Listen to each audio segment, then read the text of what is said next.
আপোনালোকৰ সংবাদ জগতৰে এগৰাকী জ্যেষ্ঠ সাংবাদিক চিফ এডিটৰ পৰ্যায়ৰ তেখেতে কালি মোক ৰাতি এবাৰ লগ পাইছিলে, লগ পাম বুলি পেলাই আহিছিলে। মোৰ পুৰণা বন্ধু, আপোনালোকে জানে সংবাদ জগতৰ অসমৰ প্ৰায় সকল জ্যেষ্ঠ কনিষ্ঠ সাংবাদিকৰ লগত মোৰ এটা সৌহাৰ্দ্যপূৰ্ণ সম্পৰ্ক আছে। এগৰাকী অসমৰ জ্যেষ্ঠ সাংবাদিকে কালি মোক লগ ধৰি কৈছিলে যে মুখ্যমন্ত্ৰী ডাঙৰীয়াই আপোনাৰ ঘৰলৈ সন্ধ্যা আহিব। মই কৈছোঁ মই এতিয়া কোনো দলৰ সদস্য নহয়, মই পদত্যাগ পত্ৰ কৰিছোঁ আৰু মই এতিয়ালৈকে পদত্যাগ পত্ৰ প্ৰত্যাহাৰো কৰা নাই। গতিকে সকলো বহু দল ইতিমধ্যে আহিছে, গতিকে ৰাজ্যখনৰ মুখ্যমন্ত্ৰীগৰাকী যদি আহে তাত মোক ক'বলগীয়া একো নাই। নিৰ্বাচন আৰু মোৰ যিটো সিদ্ধান্ত, মই যেতিয়া সভাপতি আছিলোঁ তেতিয়া আপোনালোকে জানে যে মোৰ 4গৰাকীমান এক্সটাৰ্নেল মানে দেখুওৱা আৰু মনে মন থকা উপদেষ্টা আছিলে। আৰু আজি ৰাতিপুৱা মোৰ 2টা হোৱাটছআপতে প্ৰায় 3000 হোৱাটছআপ মেছেজ মই বিভিন্ন জেগাৰ পৰা পাইছোঁ। কিছুমানে মেছেজত দিছে, কিছুমানে হোৱাটছআপত দিছে, কিছুমানে ফোন কৰিছে। সেই গোটেইখিনি মই অধ্যয়ন কৰিছোঁ। আৰু মোৰ কেইজনমান, এজন হায়দৰাবাদৰ পৰা আহি আছে মোৰ শুভাকাংক্ষী, এজন দিল্লীৰ পৰা আহি আছে, 2জন দিল্লীৰ পৰা আহি আছে, তেওঁলোকো আহি পাব সন্ধ্যাৰ ভিতৰত। প্ৰায় আমি আলোচনা কৰি আপোনালোকক মই ৰাতিলৈকে মই সিদ্ধান্তটো জনাম। কিন্তু কালি মানে যিখন নিৰ্বাচনী সমিতিৰ মিটিং হৈছিলে কংগ্ৰেছৰ, তাত মানে আপুনি যিহেতু উপস্থিত নাছিলে, তেতিয়াও তেওঁলোকে কৈছে যে আশাবাদী তেওঁলোক, আপুনি পদত্যাগ পত্ৰ উঠাই ল'ব, কংগ্ৰেছতেই থাকিব। আৰু অখিল গগৈও কৈছে আপুনি কংগ্ৰেছ বা আপুনি এজন মানে গণতান্ত্ৰিক মানুহ, আপুনি ধৰ্মনিৰপেক্ষ মানুহ, আপুনি বেলেগ দললৈ বা সাম্প্ৰদায়িক দললৈ নাযায়। মোক এইমাত্ৰ আমাৰ কংগ্ৰেছৰ মোৰ নেতা এজন, ডাঙৰ নেতা, মই ভাল পাওঁ, সন্মান কৰোঁ, তেখেতে মোক এটা মেছেজ দিছিলে এই অলপ দেৰি আগতে। মই মেছেজটো দেখাই দিয়াটো উচিত নহ'ব, কিন্তু মই তেখেতক এটা ৰিপ্লাই দিছোঁ এজন মানুহৰ নাম লিখি পেলাই, যে you can love him, you can hate him, but you can't ignore him. APCC is now APCC R. মই প্ৰদেশ কংগ্ৰেছৰ, আমি যিটো কওঁ যে অসম প্ৰদেশ কংগ্ৰেছ কমিটি, চাইনবোৰ্ডত লিখা আছে যে, তাৰ বেকেটৰ ভিতৰত মই তেখেতলৈ লিখিছোঁ যে এতিয়া এইটো APCC আৰ, যিটো মোৰ কাৰণে অসুবিধা, মই APCCহে কৰিব বিচাৰোঁ। APCC আৰ মানে কি বুজিছে? মই তেখেতলৈ লিখিছোঁ, আপোনালোকে এইবিলাক ইমান বিশ্লেষণ কৰিব পৰা দক্ষতা আপোনালোকৰ আছে, যে মানুহজনৰ কথা কৈছে যে আপুনি তেওঁক ভাল পাব পাৰে, বেয়া পাব পাৰে, কিন্তু আপুনি ইগন'ৰ কৰিব নোৱাৰে এতিয়া কংগ্ৰেছত। ইউ কেনট ইগন'ৰ হিম। আৰু সেইকাৰণে APCC is now APCC R. মই APCCত থাকিবলৈ সাজু আছোঁ। APCC আৰত যেনেকৈ আগতে হৈছিলে NCP বা এই কি কয় হয় নহয়, তেনেকৈ আমাৰ এই TMC হৈছে, NCP হৈছে, তেনেকৈ কংগ্ৰেছৰ পৰা বহুত দল হৈছে। এতিয়া আমাৰ অসম প্ৰদেশ কংগ্ৰেছ কমিটি আৰ হৈছে।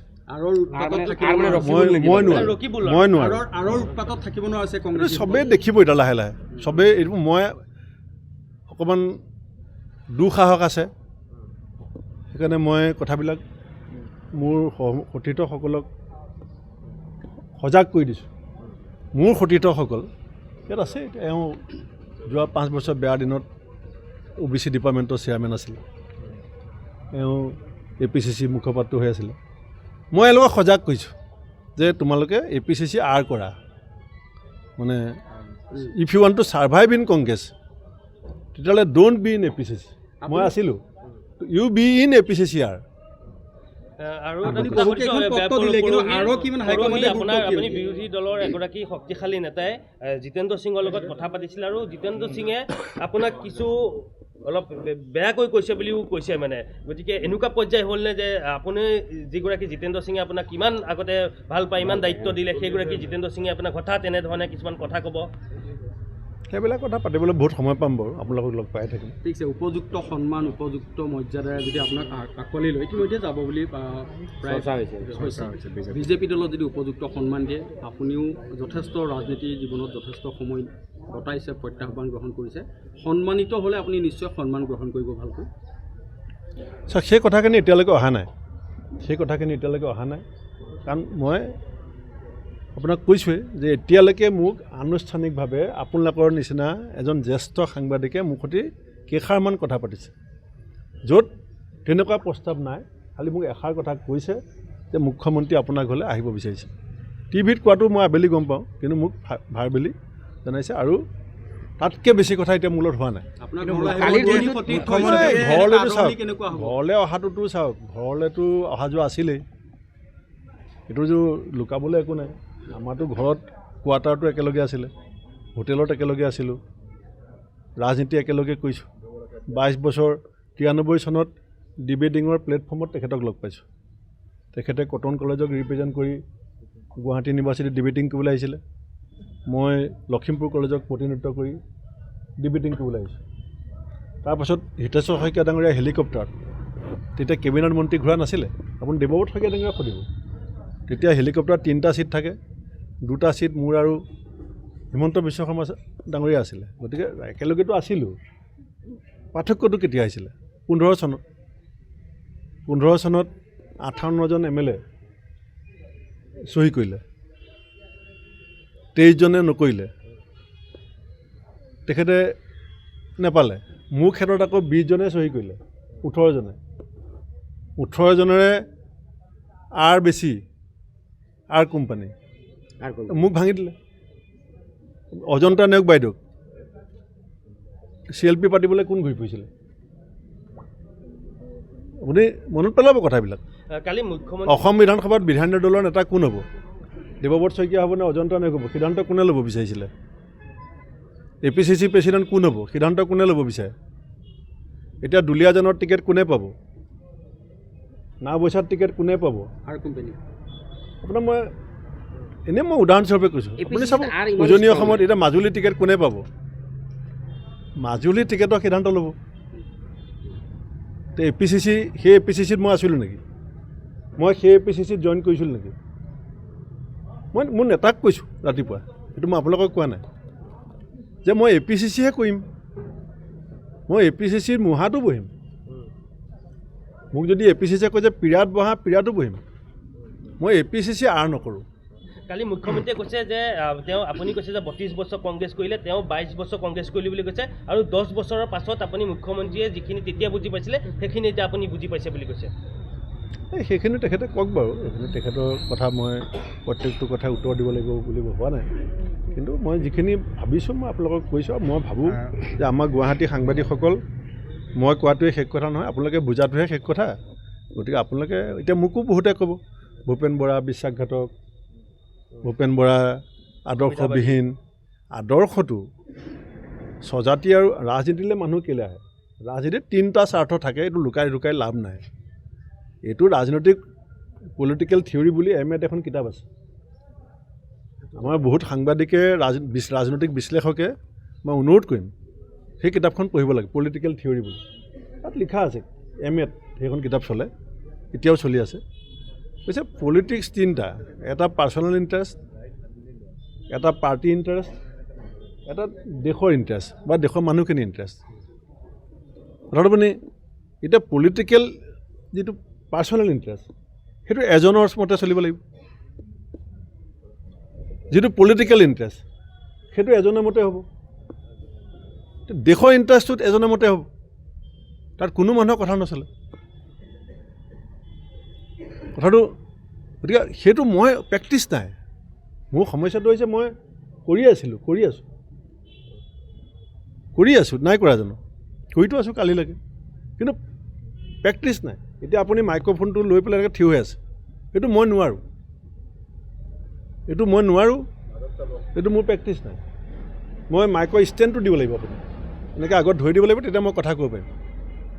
এতিয়া practice, what you will practice that will be your habit, what you will habit that will be your personality. এতিয়া মোৰ জীৱনত এটা প্ৰেক্টিছ আছে যে মই বুকু ফিন্দাই ৰাজহাড় পোন কৰি কথা কওঁ। এতিয়া মোক আপুনিয়ে সুধিছে প্ৰশ্ন এটা, কি বুলি সুধিছিলে আকৌ এবাৰ সোধক, চবেই শুনিব, সোধকচোন আপুনি। সেইটো বিৰোধী এগৰাকী জ্যেষ্ঠ নেতাই জিতেন্দ্ৰ সিঙলৈ ফোন কৰোঁতে আপোনাক অলপ বেয়াকৈ কৈছিলে।